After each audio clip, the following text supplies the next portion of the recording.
So to not, and so if my denominational leadership ever gets to that point, I can promise you, you won't be looking at this boy in this pulpit. I can promise you, the day they start ordaining transgenders and homosexuals and everything to the ministry or to leadership positions, I can promise you, you'll be looking at, if you still coming, you'll be looking at somebody different. But I won't make an exodus.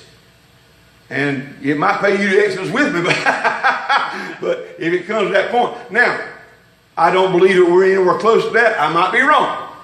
I don't see us being anywhere close to that as a denomination. But you know how the society's going now.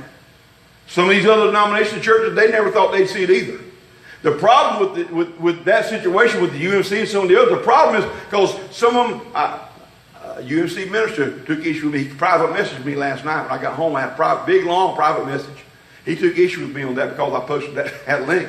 And, you know, you shouldn't be casting stones. You shouldn't be throwing stones. And you shouldn't be passing judgment. I'm not throwing stones and passing judgment. The Word of God speaks against that. How am I throwing stones and passing judgment?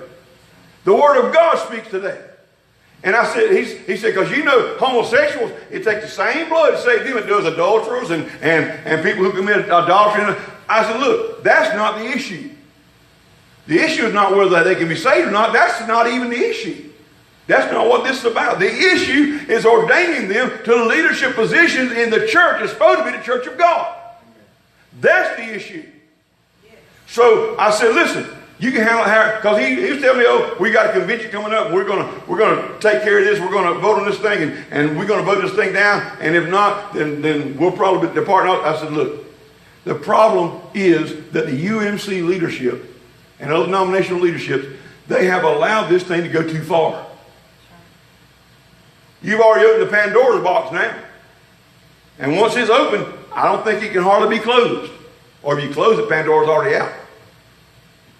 So they've allowed, instead of leadership stepping up in the beginning and nipping this thing in the bud and taking care of it right then, they've allowed it to fester and to grow, and they didn't take action. And so now they're at the place where it very well could rip the denomination apart. I love the United Methodist Church. Listen, the Pentecostal Holiness Church came out of the Methodist Church.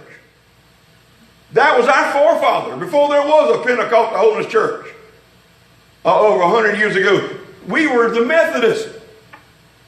We came out of the Methodist Church and said, no, I don't want to see the denomination fail and fall and split up. But listen, when you allow something to get to that point, you don't have a lot of choice left. There's not a lot of options left. And then, I didn't intend to even go here. This is not in my notes anywhere, but since we're here, we're going to go with it. But what I'm saying is this. I regard and respect leadership, my leadership above me, as long as they're in line with this authority. Amen. This is the only authority. This is the final authority.